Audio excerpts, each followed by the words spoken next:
But you're gonna be hurt. Yeah, I'm over here trying to record for you guys. Since I've been having so much trouble with the video, I wanted to upload just chit-chatting with you guys about what's going on in our world these days. But I'm here with the family, and so you guys you'll probably hear them. And I'm just checking my channel. Can I say hi? You can say hi, but no one's here yet, I don't think. Hold on. I'm pretty sure nobody's here yet. And yes, I am. Nobody's here yet, probably. What do you eat? You gotta be eating when you say hi? What are you eating? Say hey. This is my youngest. Waiting for more people to join. As you come in, please say something, say hello so that I can know that you're here. Give my video a thumbs up to help me out. I have my laptop down here, that's what I'm looking at. I really wanted to come on here and check in with everybody. It's been super quiet on my channel lately, and since our world is going upside down and I've always been one to participate in the conversation, I wanted to get on here and talk to you guys and see how you're doing and let you know what's going on with me.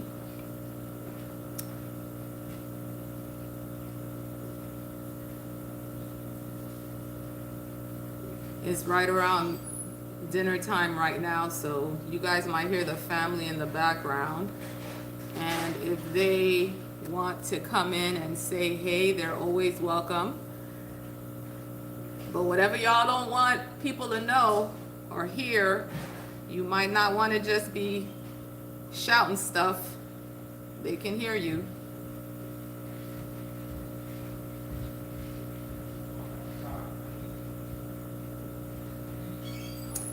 Yeah, so it's been a crazy few months that we've been having, you guys. I recorded a video on Instagram. I'm One Cherished Daughter on Instagram, and I recorded a video on Instagram finally feeling like I had something to say about everything that's going on. I noticed the Blackout Tuesday that was going on Instagram, and I participated in that a little bit. But guys, I'm pushing 50. I just celebrated my 40th birthday, and so these issues have been ongoing, and it's so horrible, so tragic to turn on the TV and see yet another example of, we've come so far, but yet not far enough. And in all honesty, you guys, I've just really been experiencing a whole lot of media fatigue. First, we were in the midst of this virus situation and social distancing, and just started talk about reopening things, and my whole mind was on that. Hey guys, don't forget to, I see a couple more people came in, don't forget to let me know who you are. That's the whole point of these lives, so we can talk back and forth. Just talking about where I am these days and wondering where you guys are. So let me know who you are. Let me know if you want to let me know where you're watching from. That would be awesome. I'm talking to you from Delaware. Hi Claudia. No, you didn't miss too much. I just started. I was letting everybody know that the family is scavenging for food. So you might hear them in the background. They might come in and say hey. But I was just sharing about, how I'm feeling these days and wondering if I'm the only one that's feeling this way. I'm feeling very super tired. Pine Top, Arizona. Oh, awesome. Feeling super tired. I was talking about how 1 minute we were feeling like we were cresting the hill with everything that was happening, with the stay-at-home orders and the social distancing, stuff opening up.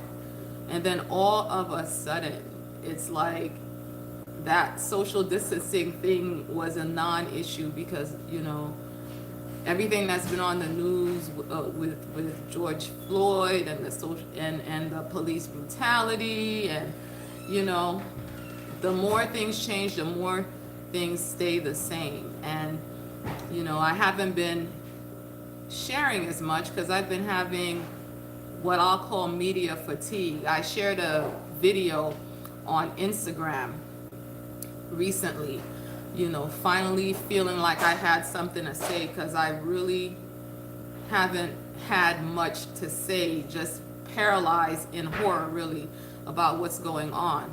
The more things change, the more things stay the same. I was saying earlier, I'm pushing 50. I just celebrated my 48th birthday, and I'm just amazed to see how much farther we have to go. But I'm a little excited that everyone had slowed down so much, that people finally had a chance to hear and see and respond, as we see, with what's going on in the media, with what's going on with the protesting and the riots. But it's heavy. I'm feeling so tired, and I'm just wondering if I'm the only one. I have a lot of,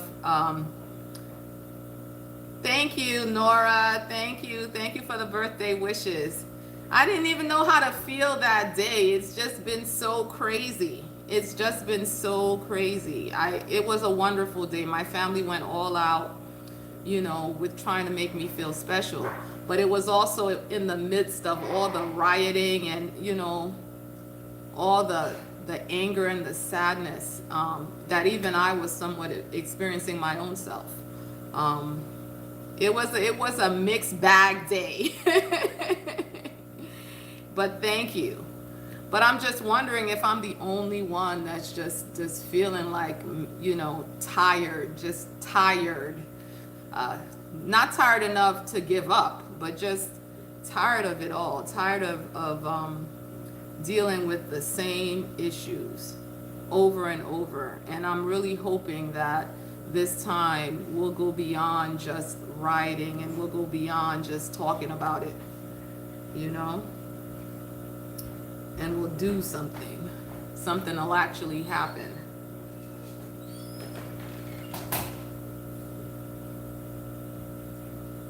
I must have missed Nikki's comment. I see LOL Nikki, but I don't see what Nikki said.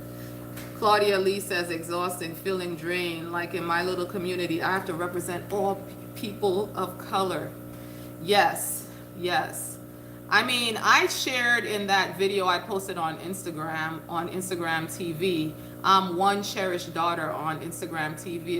If you want to watch that video, I shared about how I live in a community where we're often the only black family. So I'm very familiar with that feeling of being the only black voice. And honestly, we can't be the only black voice.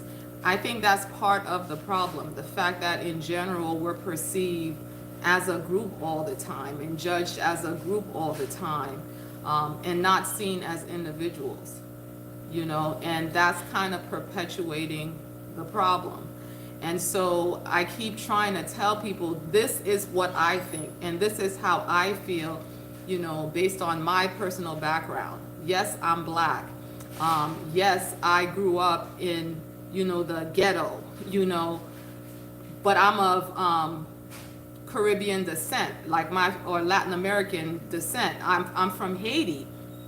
And so my home life and my experience and how my family treated me and what the expectations were for me might be somewhat different from someone who grew up with a family from maybe the South, like my husband's family. It's been really fascinating to go back and forth and see the similarities and the differences. And so there isn't just one black voice. And so I think this is a very important time for us to make that clear so that many voices can be heard. You know, whatever you hear from me, realize that you're hearing it from me. I can't speak for everybody, you know, but there are definitely a lot of commonalities, and we can all speak to those. But it can be exhausting. And sometimes, you know, after doing it for so long, you can feel like I shouldn't have to explain this. I don't want to explain this anymore. You know, I don't want to explain this anymore. But I do realize that it's if I'm not going to explain it, who is?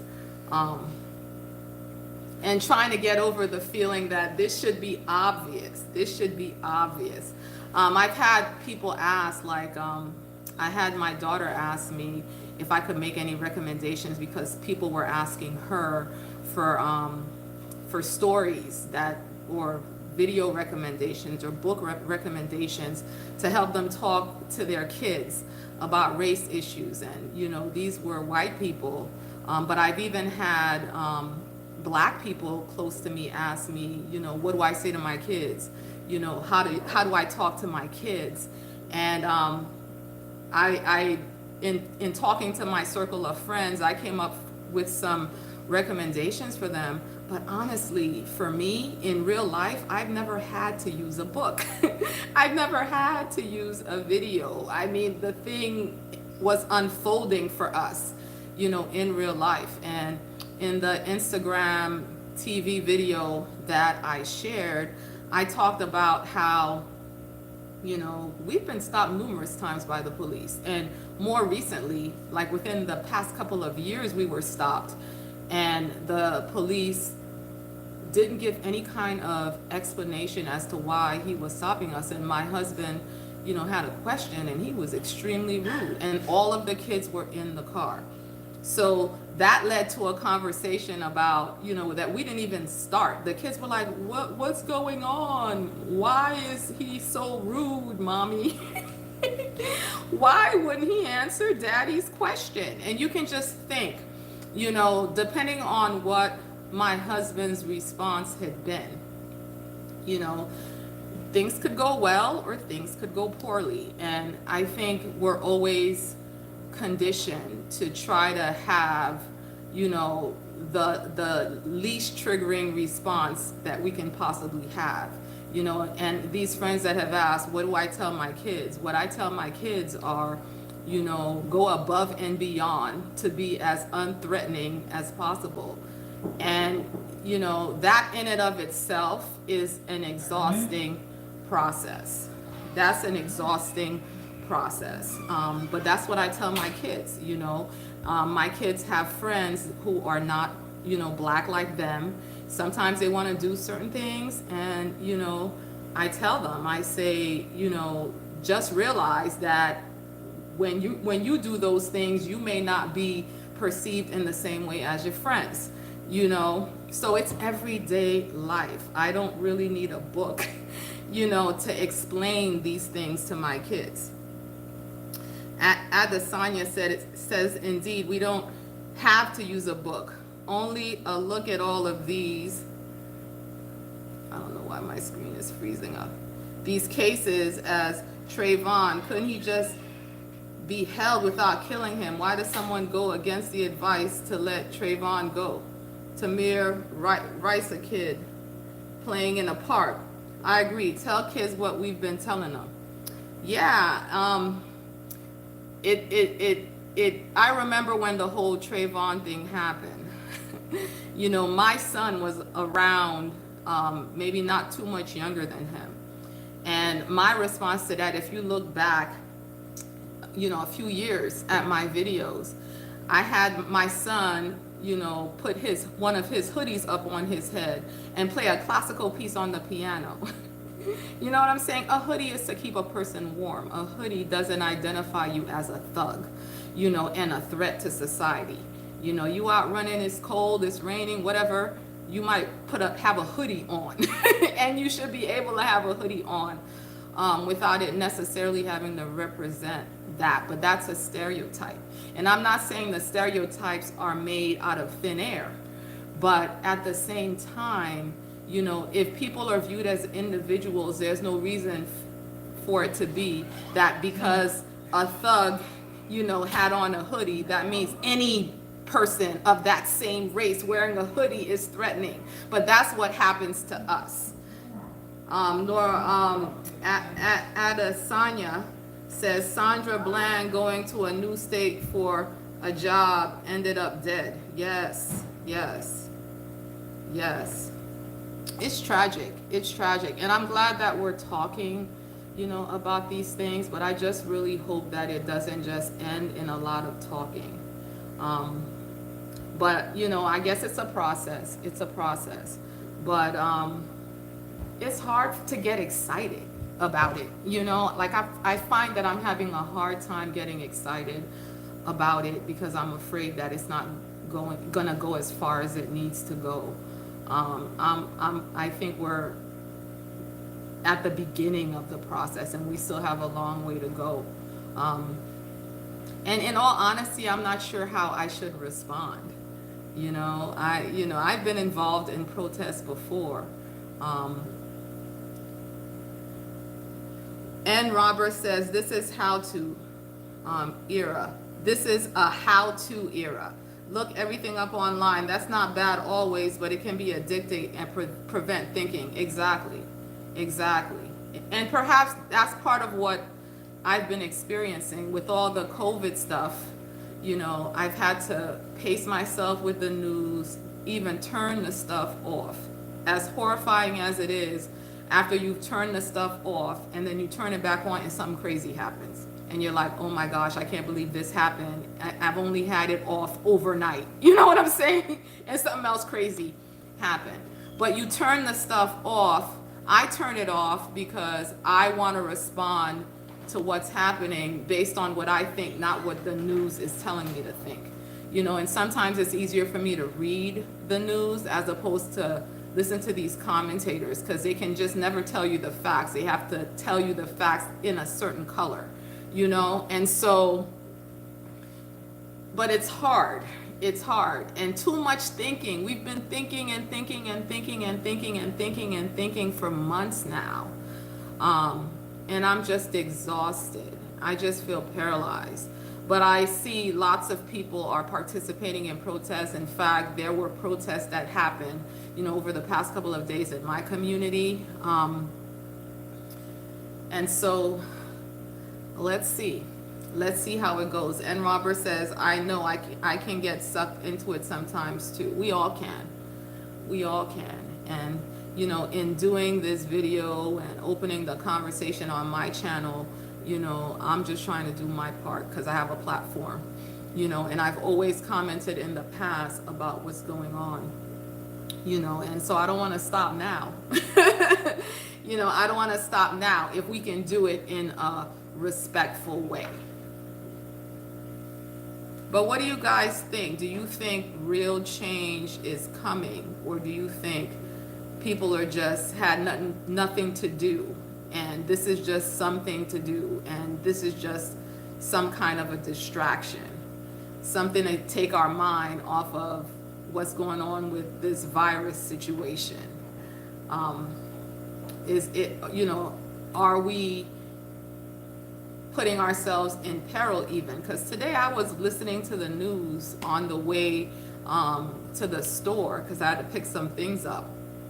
And, they were saying that cases are still rising, and, since people have been more lax with the social distancing, that, cases are rising, but these things are not being reported because right now we're so focused on these other issues of social justice. People are more comfortable with getting around each other, but but it's not safe yet. Like I've been hearing people talk about that. What's it like where you live?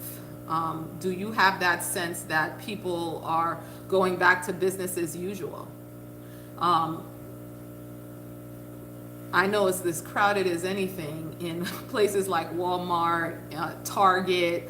Now a lot of our stores are opening up. Before it was only curbside, but now You can actually go into certain stores, like for us, places like Old Navy are open. The mall is open, though not every store in the mall is open, but a lot of stores in the mall, are open. And when you get out there, the traffic is as busy, as busy as anything. And, we've been invited to outdoor gatherings within the next couple of days. So things have changed.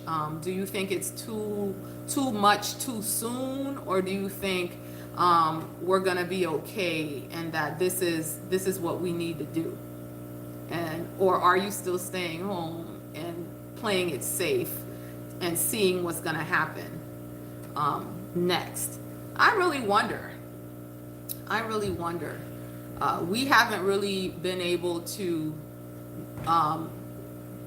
play that stay home completely route, because my daughter graduated from high school a few days ago on Sunday. Today is, what day? It's being home, you don't even know what day it is. Today is Wednesday, I believe, January 10th. But we had a parking lot graduation for her, and so they tried to enforce social distancing by doing it outside. She kind of stayed with us. There was a picture of her, like all the graduates had seats set up in the front facing the audience, and there were giant pictures of each graduate on the seat, and your diploma and all your awards and things like that were in baskets up front, and so as they went through the program and when they got to each graduate, then the graduate and their parents would go up and accept the diploma, and the parent would just move the tassel. And that's how we kind of did the ceremony. But we had to get in a group to do that. And I don't regret it. I'm glad we were able to do something. And I don't know how much longer we could continue to do this. But do you think that's a mistake?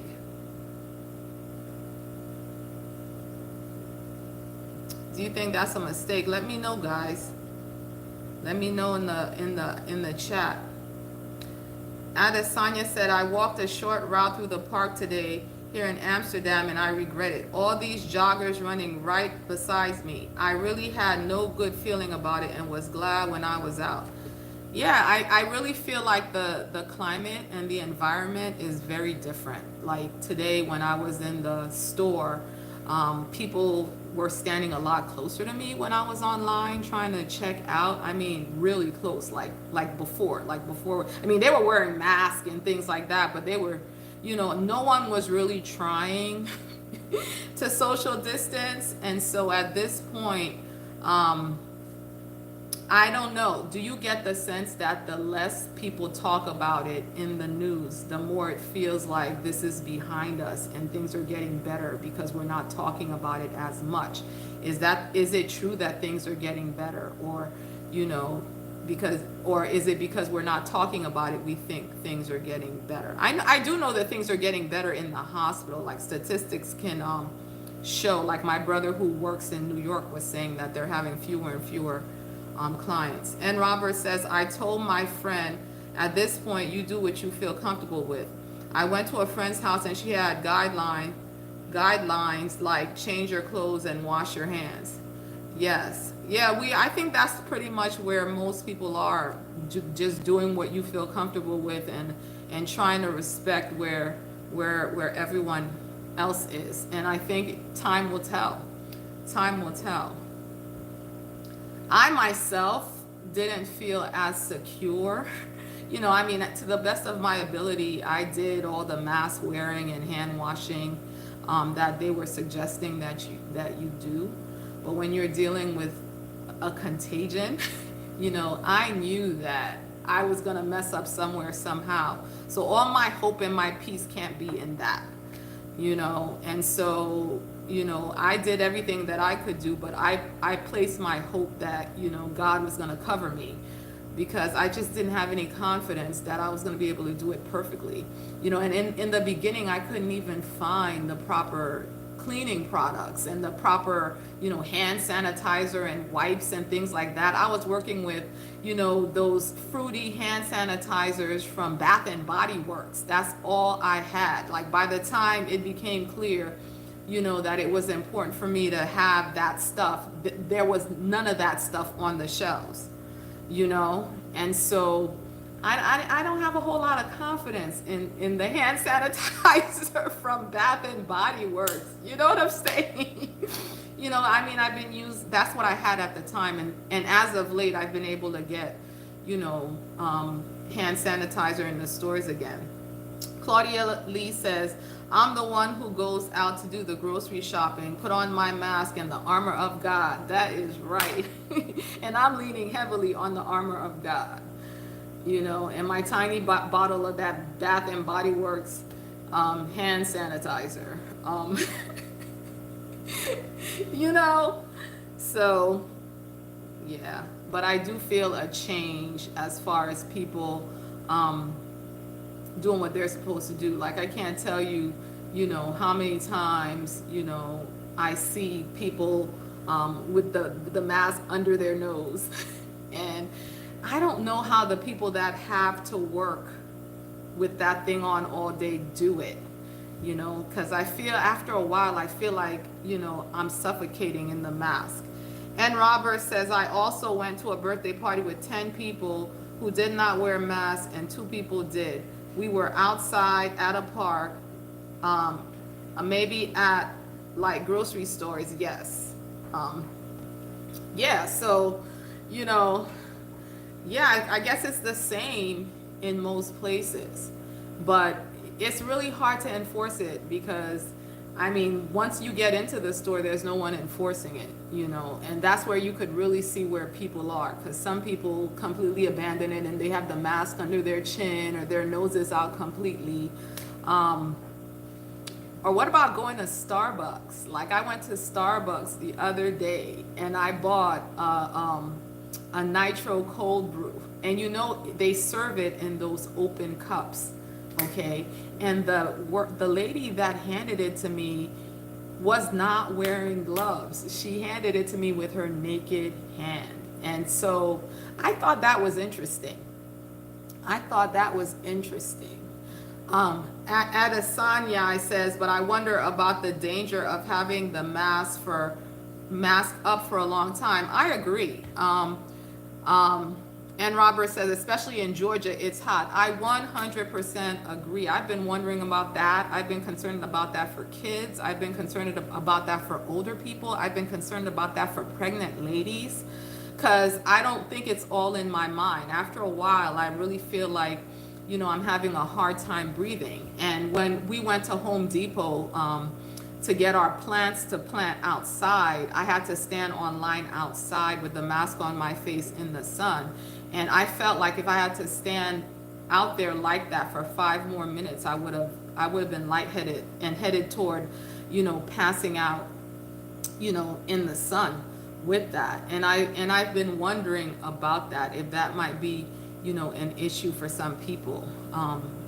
It can't be good to be breathing that CO2 back in for hours and hours. Like, for me, I'm just wearing the mask to go in the store, hurry up, get a few things, and run back out. But I do think about the people that wear it all day. And yes, and Robert says, what about people who have asthma? I really wonder about that. There's just no way, there's just no way. And Steph, hi Steph, how you doing? Stephanie.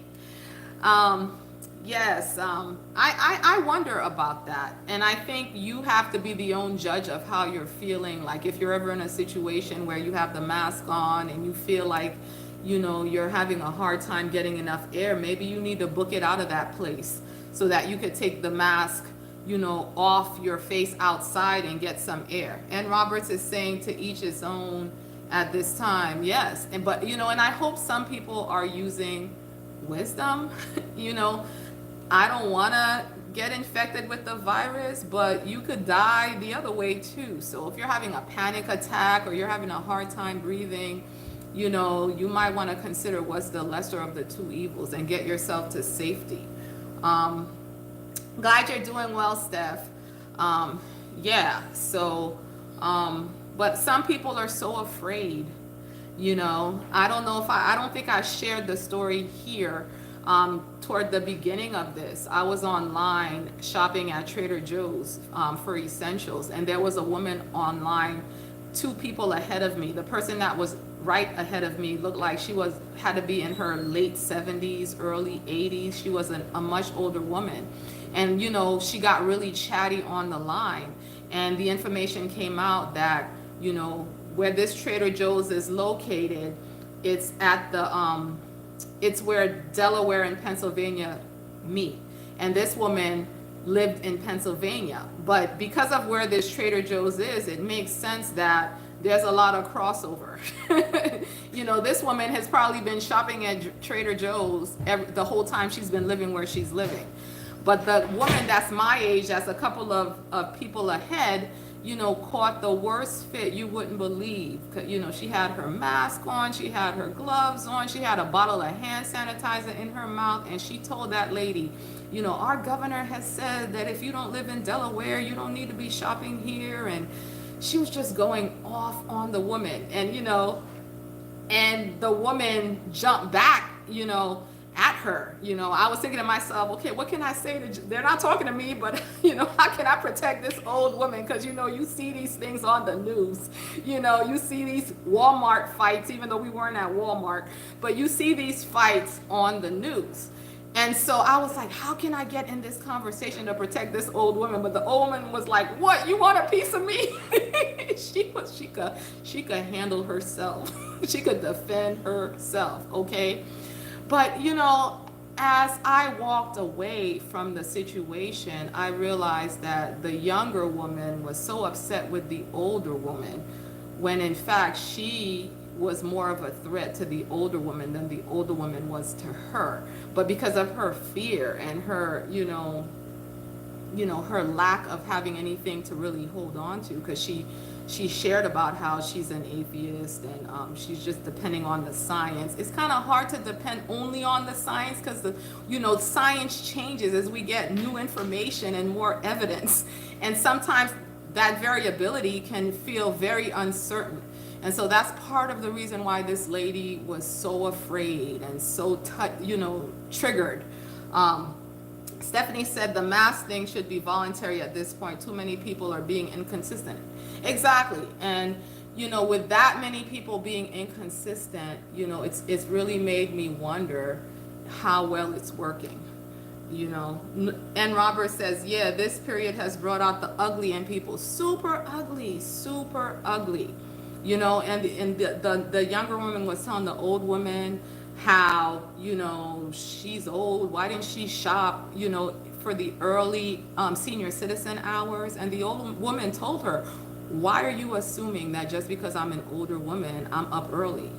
I'm not up early any earlier than you. It's a difficult burden for me to try to get here before 9 o'clock in the morning, just like it would be for you, And then she went on to say, this fear isn't good for us. We need to have faith at times like these. And the woman was like, no, not faith. And that's how her being an atheist all came out. But I said to her, I did say this to her, you have a right to make that choice that you want to be an atheist, but it doesn't give you the right to violently put someone down for having their faith and holding on to their faith, in this time. She has just as much right to hold on to her faith, as you have to hold on to your science, even though we can see by how afraid you are that that's not giving you as much peace as you would like it to.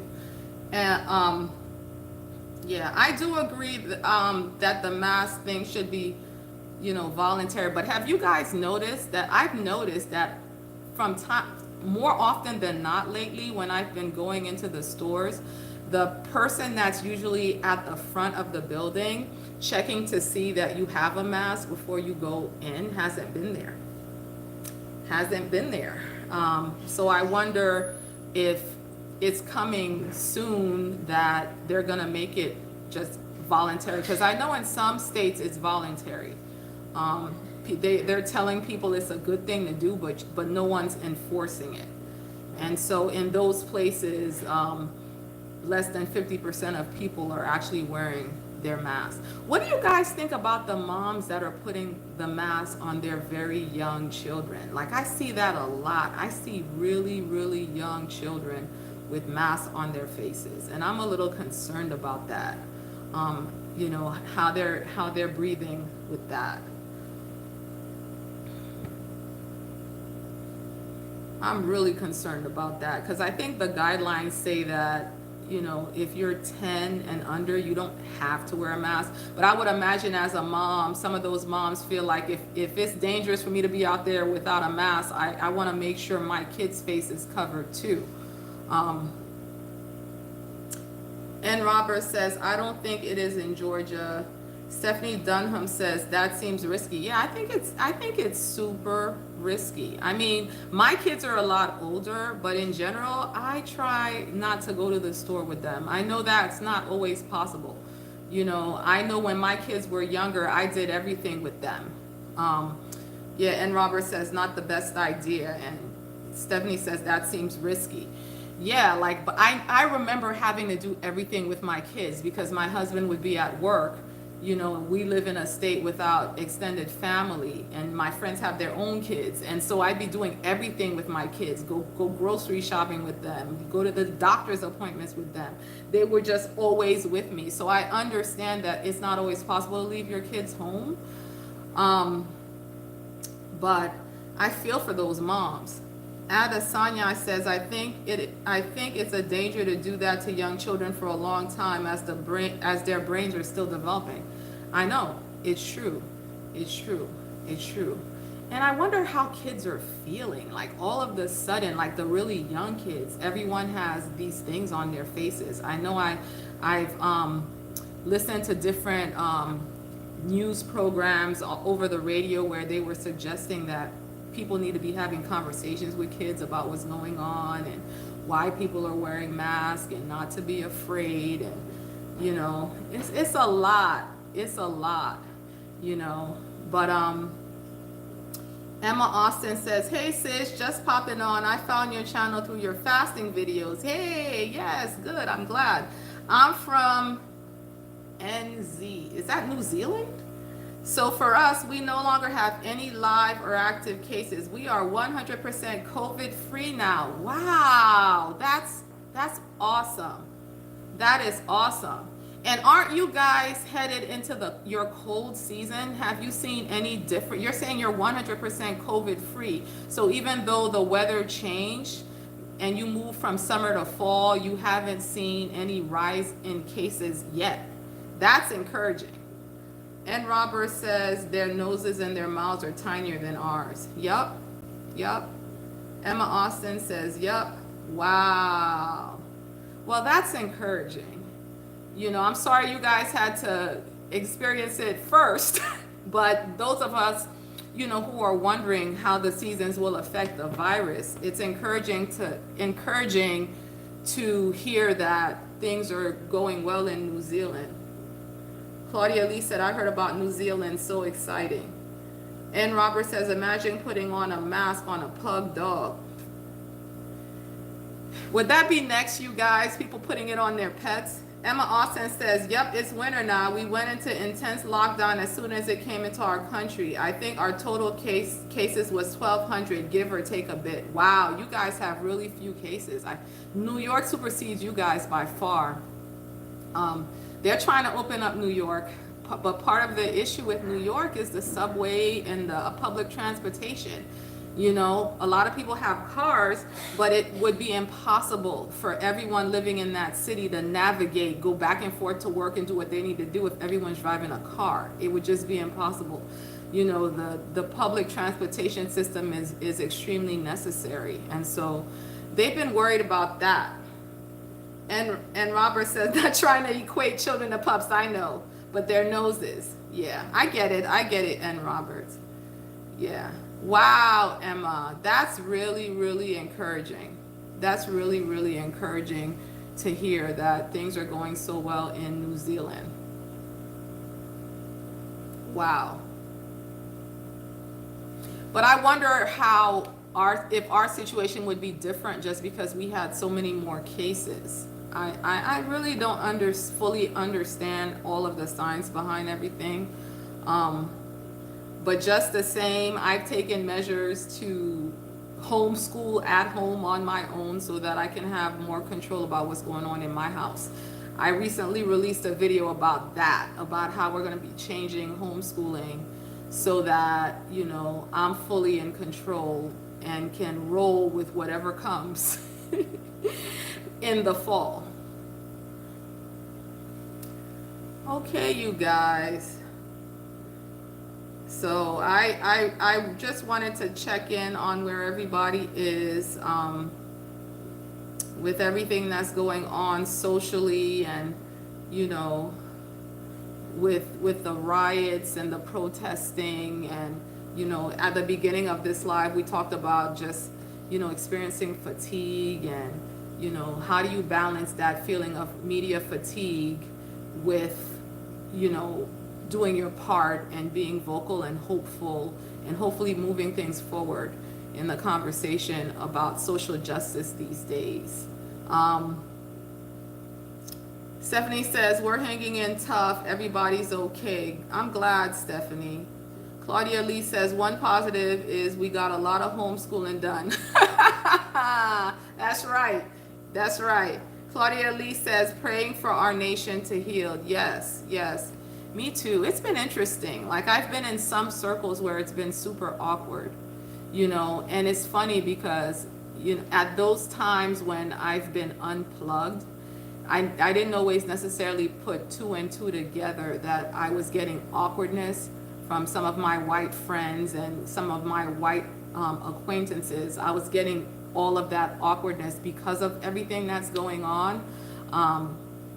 I just went forward to relate to them the way I'd always related to them, and there was a certain level of awkwardness that was just under the surface, so that it wasn't until after the encounter was over and I'm driving and I'm in my car and I'm like, that was weird. Why was that weird? You know, then you turn on the news, you know, NPR comes on or something, and you're like, oh, that was why. That was why. Claudia Lee says, God is faithful. He is, and we really need him to break through now more than ever. And actually, he's always breaking through. He's always breaking through. All right, you guys. So I'm going to end the live here. I just wanted to come on here and say hello and check in and see how you guys are doing with everything that's going on. Thank you so much for joining me and joining the chat. And I pray God's blessing on you guys. Oh, I wish I could hear your voice too, Stephanie. Thank you. Emma says, bless you, sis, and bless you all who are on. We are the body of Christ, all one together. Amen. Amen. I think you said more, but my screen is frozen.